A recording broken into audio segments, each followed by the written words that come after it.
A gente começa o Pop Verso e a semana com uma homenagem a uma figura que foi muito importante pra gente ali no começo dos anos 90, começo dos anos 2000, o ator Robbie Coltrane. Se você não lembra pelo nome, ele interpretou o Hagrid, que é um personagem muito conhecido da saga Harry Potter, e ele morreu na última sexta-feira com 72 anos. Ele morreu num hospital perto da casa dele na Escócia. Só pra gente lembrar um pouco sobre a história desse ator, ele ganhou 3 BAFTAs, que é o Oscar do Reino Unido, foi também homenageado pela Rainha Elizabeth pela contribuição ao cinema britânico, mas foi mesmo como Hagrid que ele ficou na nossa memória. Ele apareceu ali logo no primeiro filme, né, da Pedra Filosofal, e aqui, ó, a gente tem o nosso telão em homenagem a ele. Não só o telão, a gente separou um trecho do que o ator, o Robbie Coltrane, falou no especial de 20 anos de Harry Potter, um documentário que foi lançado recentemente. E ele disse uma coisa que vai ficar para sempre na nossa memória, olha só.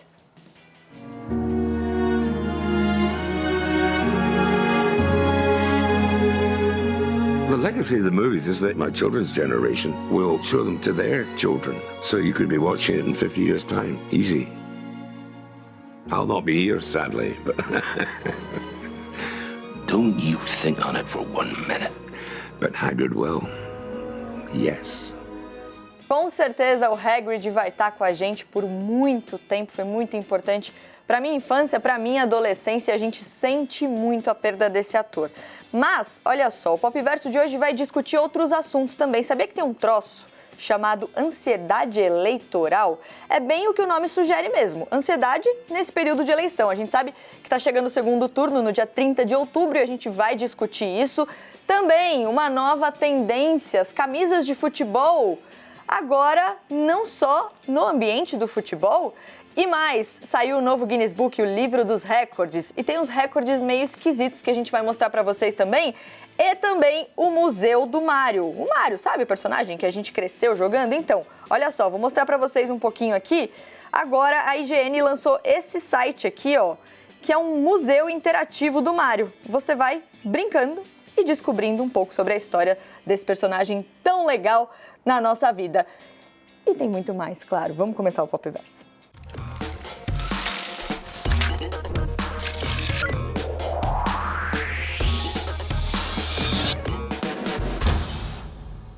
Hora de sentar, então, para a gente conversar, sempre as nossas discussões importantes aqui no Pop Verso. Antes de introduzir o próximo assunto, eu só queria colocar um dado na nossa conversa. Em 2019, a OMS fez ali, né, a Organização Mundial da Saúde, fez um estudo e constatou que o Brasil, naquele ano, era o país com mais pessoas com transtorno de ansiedade, quase 10% da população.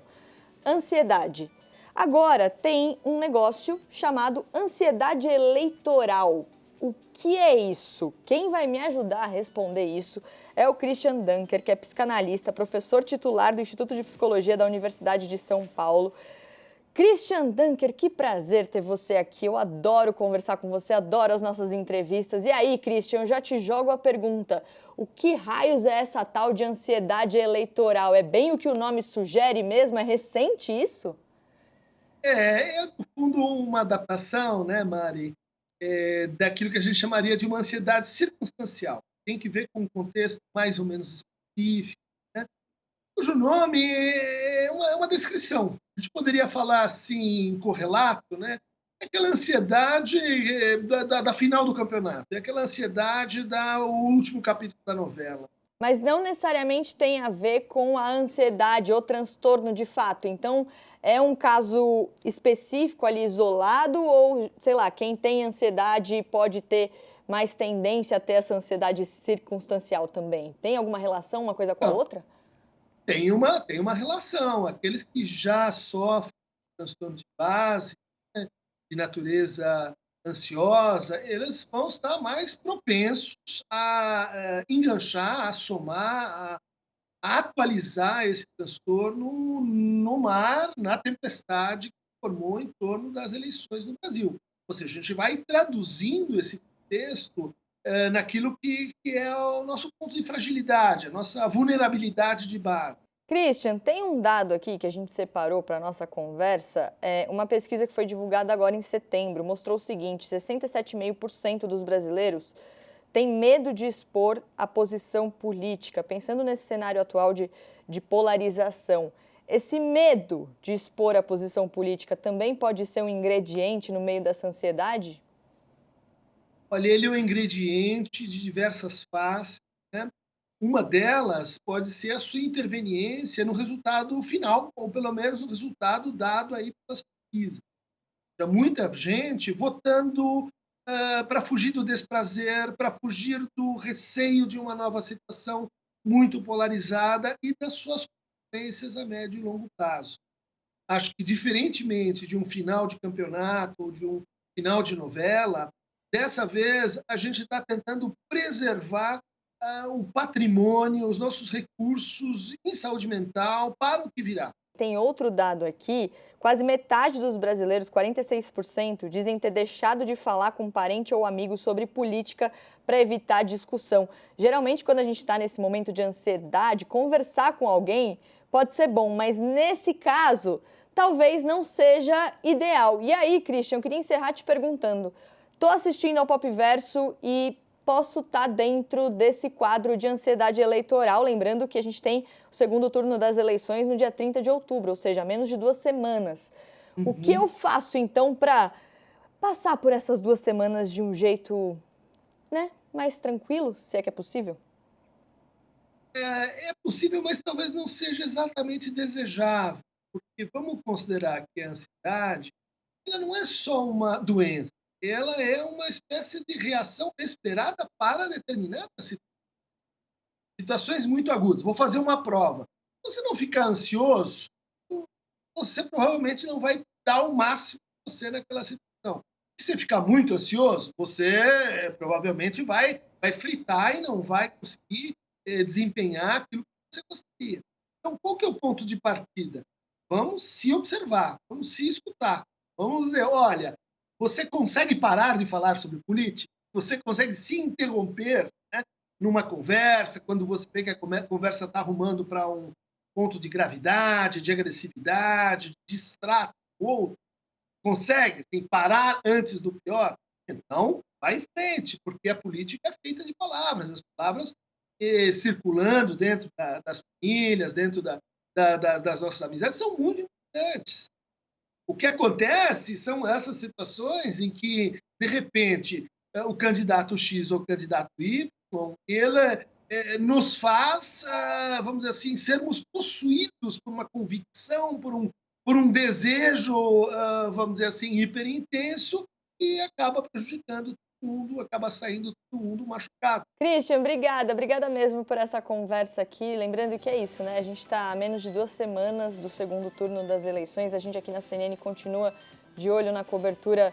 Tudo sobre eleições você confere aqui com a gente. Christian, volte sempre, viu? Foi um prazer gigante conversar com você. Hora de saber o que está no hype. E aí eu chamo uma pessoa muito mais jovem do que eu para trazer o que está no hype. Leonardo Amaral, ele já veio com o exemplo do assunto. Caracterizado. Porque às vezes você olha a pessoa com uma camisa de futebol e pensa assim, tá, ou ele tá indo para um jogo, ou ele tá indo jogar futebol. Não existe a possibilidade de este menino estar usando essa camisa de futebol porque tá na moda. Existe. Até então.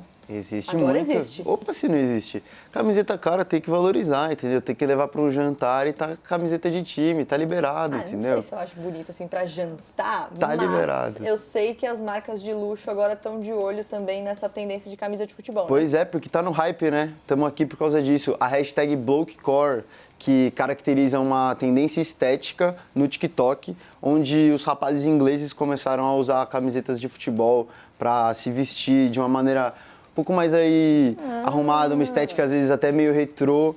Essa hashtag tem mais de 50 milhões de views lá no TikTok e por conta disso estourou esse movimento de usar camisetas de time como parte principal aí do seu estilo. Você usa com calça jeans, com calça jeans, com um tênis, uniforme completo. Não precisa de meião, não precisa de chuteira, não, é um tênisinho, geralmente um cano baixo, mais ou menos, uma calça jeans, fica um negócio legal. E aí algumas marcas famosas, sobretudo a Balenciaga, que foi uma das últimas, resolveram fazer uma releitura dessas camisetas de time para vender para uma galera de uma classe mais alta. Então, é legal essa parada? É legal, só que tem uma questão muito importante que a gente tem que trazer uma ressalva aqui, que é, tanto na Inglaterra, onde nasceu o futebol, quanto aqui no Brasil, país que se apropriou e muito bem desse esporte, a camisa de futebol ela é usada por classes mais pobres da população, justamente para ter aquele sentimento de pertencimento. O futebol é do povo, entendeu? E não dá para você ter marcas se apropriando desse tipo de coisa e falando assim, beleza, agora que tá estourado no TikTok, agora que tá legal, a gente vai ter uma versão nova, nossa, mais cara, para excluir novamente essa parte da população. E muito mais cara, né? Muito tipo, mais cara. R$4.000 uma camisa, né? Pois então é. você já exclui grande parte da população quando você coloca esse valor. A gente tá aí, ó, com as imagens da camisa da Balenciaga. A Balenciaga é uma marca, inclusive, acho que é uma das maiores marcas que a gente tem atualmente. Que Sim. Eles estão sempre de olho no que está acontecendo para, de fato, enfim, entrar nesse hype, seja ele qual for, Sim, né, e Léo? o problema é justamente você excluir uma parcela da população que é primordial para esse tipo de coisa, entendeu? Então, tanto na Inglaterra a gente tem o grime, que é um tipo de rap que se apropria muito do uso das camisas de futebol. E aqui no Brasil a gente também tem o grime, uma versão mais abrasileirada, que é uma galera apelidou de Brime, por causa do BR. E do funk também, principalmente, que são estilos musicais que usam por camisetas de futebol justamente por representarem essa galera. Ó, sobe o som aí. Sobe o som, vale a pena. E aí, Léo, a gente tá falando desse blokecore. O que significa isso? Então, o core, geralmente no TikTok, as hashtags com o core, elas sinalizam tendências estéticas. Então, a gente já falou aqui no programa sobre Barbiecore, por exemplo, Sim. que era o que usava muito do rosa, do pink. O blow, que é uma terminologia que é como se fosse o bro pro americano ou o humano aqui pro brasileiro, é um homem comum. Então, é a estética de como um homem comum inglês, teoricamente, se veste, embora a hashtag não tenha sido criada por um rapaz britânico. E aí os influenciadores, claro, também entram nesse hype, e aí Sim. você vê ali a galera também em classes sociais muito mais altas também usando, e aí você vai criando a tendência, é um ciclo que não para nunca. Olha aí, a gente tem, ó, alguns vídeos dessa galera, de fato, montando looks com camisa de time. E fica bem bonito. Gente, a minha camisa do Corinthians que eu usei lá em 95, Fica ela bem voltou bonito. a ser moda. E, ó, por exemplo, essa segunda camisa que apareceu azul há pouco é uma camiseta que não é de nenhum time específico, é uma camiseta da Umbro, e a Umbro é uma marca aqui no Brasil que geralmente tem feito camisetas de time que não são necessariamente de algum time. São de um legal. tecido para você usar aí justamente por estar na moda. Só usando essa estética mesmo. Só usando essa estética de futebol. Legal, Léo, obrigada, hein? Sempre um prazer. Popverso tem a própria hashtag PopversoCNN. Eu me atrevo a dizer, fontes seguras, no caso euzinha, que essa hashtag é a hashtag mais bombada, poderia entrar no livro dos recordes. E por que eu tô falando isso? Você vai entender agora. Nossa listomania de hoje é justamente sobre o livro dos recordes. O Popverso não tá lá, mas é porque só esqueceram de colocar a gente, porque claramente a gente poderia. Mas tem tanta coisa lá, a gente separou para vocês alguns exemplos, porque saiu então no último sábado a edição do Guinness Book de 2023. E aí, olha só, tem, por exemplo, a mulher mais velha a ir pro espaço, a Wally Funk. Ela tem 82 anos. Ela já tinha treinado, inclusive, para ser astronauta ainda na década de 60. Semana passada, outro recorde, a série da Netflix, O Clube da Meia-Noite. É uma série de medo, tá? Alerta aqui. Quebrou um recorde, maior quantidade de jump scares em um único episódio de TV. O que é isso? Aqueles sustos roteirizados, 21 sustos roteirizados. Eu avisei que era uma série de terror, então, se você quiser assistir mesmo assim, não vai dizer que Mariana não deu aqui a dica. Além disso, tem outros famosos também que entraram na lista do Guinness, alguns por causa da profissão. Por exemplo, nossa querida, maravilhosa, dona de tudo, Anitta. Anitta já entrou no livro dos recordes, a primeira artista latina solo e a primeira brasileira a alcançar o primeiro lugar do Spotify Global com Envolver. Além dela, outros famosos também entraram na lista de recordes por motivos mais curiosos, mas eu acho que eu já falei demais, então eu vou passar agora a palavra para o Matheus, que está aqui com a gente, que fez essa lista, né, de curiosidades do livro dos recordes. Exato. A gente vai começar com o Ben Stiller, primeiramente, ator, né? E ele estava ali em 2016, na estreia, né, de Zoolander 2, juntou a galera para fazer aquela selfie, mas não foi aquela selfie basiquinha, não. Ele tirou logo um bastão de selfie de 8 metros e 56 centímetros para fazer a selfie. Uau! Sobrou até ali um espação ali, mas coube toda a galera, né? E aí ele entrou no Guinness Book por conta desse feito. Mas, em 2017, esse recorde ele foi quebrado por uma galera ali, uns formandos do Catar, que fizeram também uma selfie, mas com um bastão de selfie de 18 metros. Toma essa, Ben Toma Stiller. essa. E aí cabia claramente a galera do Ben Stiller e os formandos, pais, amigos, toda a galera lá. Quem mais? A gente tem o Snoop Dogg na nossa lista. A gente sabe que o Snoop Dogg ele já é conhecido por fazer uns negócios meio diferentão Sim. ali. E óbvio, ele queria homenagear ali o segundo single que ele lançou em 1994, o Gin and Juice. E ele fez simplesmente o maior drink de suco e gin do mundo.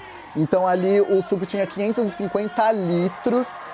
Só pra gente ter uma ideia dos ingredientes, tinha 180 garrafas de gin, 154 garrafas de brandy de damasco e 38 jarras de suco de laranja.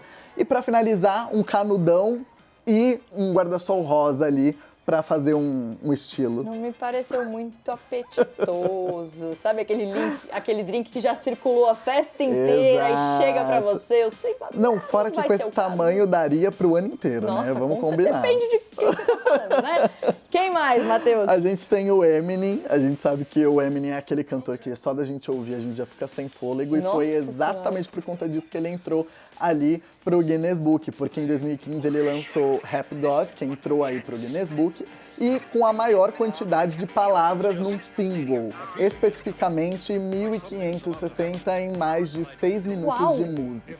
Tem dia que eu não falo isso nem o dia Pois inteiro, é. cara. Ele fala isso Quietinho em ali, 6 minutos. Haja fôlego. Haja fôlego. Mas se a gente fazer um recorte aqui pro Brasil, tem a carioca Moana Malheiros. A Moana Malheiros, ela ganhou ali no Guinness Book da música mais rápida de rap em português, 8,7 palavras por segundo, e entrou agora em março de 2022. Gente, um segundo passa assim? Como é que você fala 8,7 palavras num segundo? Não sei. Tem mais? Tem mais. O último e não menos importante, Lobo de Wall Street, ali do queridinho Leonardo DiCaprio. É o longa com maior número de palavrões, 4 palavrões por minuto e 687 ofensas ali num filme levinho e basiquinho pra você assistir. Um filme que foi, né, indicado em 5 categorias do Oscar no ano, não levou nada, mas levou esse prêmio. Aí um prêmio, né? Tudo bem, eu trabalhei no filme com mais palavrões. Tranquilo, super de saudável. Obrigada, Matheus. Obrigado, Mari. Vamos para as notícias de hoje, notícias muito tristes, inclusive o Seu Jorge, que é um cantor, compositor, um grande artista aqui do Brasil, ele foi alvo de ataques racistas num show que ele fez em Porto Alegre. Tudo começou quando o Seu Jorge começou a se posicionar durante o show, ele costuma mesmo fazer isso, ele começou a falar sobre a redução da maioridade penal, se colocando contrário a isso, e saiu em defesa de jovens negros. E aí, as pessoas na internet começaram a dizer que o público do show começou a gritar coisas como vagabundo e safado, além de pessoas imitando macacos quando ele voltou para o palco. Esse show foi no Clube Grêmio Náutico União. Eles, inclusive, emitiram uma nota dizendo que estão apurando internamente os fatos ocorridos e que repudiam qualquer tipo de discriminação. Mudando agora de assunto, mas nem tanto, né? Porque a gente vem falando bastante sobre o Kanye West recentemente, ele vem se envolvendo muito em polêmicas, nenhuma novidade até aí. Ele, inclusive, foi suspenso temporariamente do Instagram e do Twitter por causa de umas coisas que ele falou. E agora ele resolveu, então, fazer o quê? Ter uma rede social dele.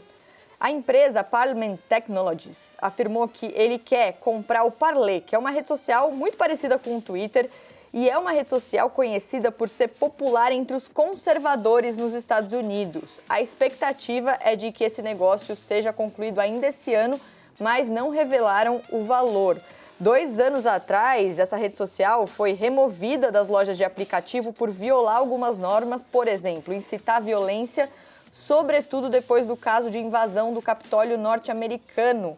O CEO dessa empresa, da Parliament Technologies, disse que a compra da plataforma pelo Kanye West vai, abre aspas, mudar o mundo e a maneira como o mundo enxerga a liberdade de expressão. Bom, vamos encerrar o Pop Verso então. Eu tô aqui com o meu iPad e eu mostrei no começo do programa um pouquinho sobre esse site aqui, o Museu do Mario, um museu interativo feito pela IGN. Você vai navegando e descobrindo aqui a história do Mario, do jogo, e é muito legal porque realmente dá para você interagir, você clica ali, e aí acontece várias coisas legais, Yoshi Island, eu adorava o Yoshi. Esse site aqui é uma comemoração então da IGN, a história do Mario, o Museu do Mario, lembrando que o Mario vai ganhar filme também, filme com o Chris Pratt, saiu o trailer e muita gente está super ansiosa para chegar logo. Olha aí, tem o Bowser no filme. Gente, eu tô muito feliz com esse filme mesmo, porque é muito legal quando o jogo vai pra tela. Além do Chris Pratt, tem o Jack Black como Bowser, que a gente viu, e a Anya Taylor-Joy como a Princesa Peach. E aí, eu vou aproveitar esse finzinho aqui de Pop Verso para falar sobre outro filme também que tá chegando, porque saiu o cartaz de Creed 3. No ano que vem, a gente tem, então, Michael B. Jordan e o Jonathan Majors, os dois belíssimos, diga-se de passagem, né? Nesses cartazes aí. E, já tem data para estreia, hein? Dia 3 de março de 2023. A gente tá vendo o Michael B. Jordan, né, no cartaz. Além de atuar, ele também vai estrear na direção em Creed 3. Então, muita gente ansiosa por esse filme. Eu também tô. A gente se vê amanhã, gente. Até lá.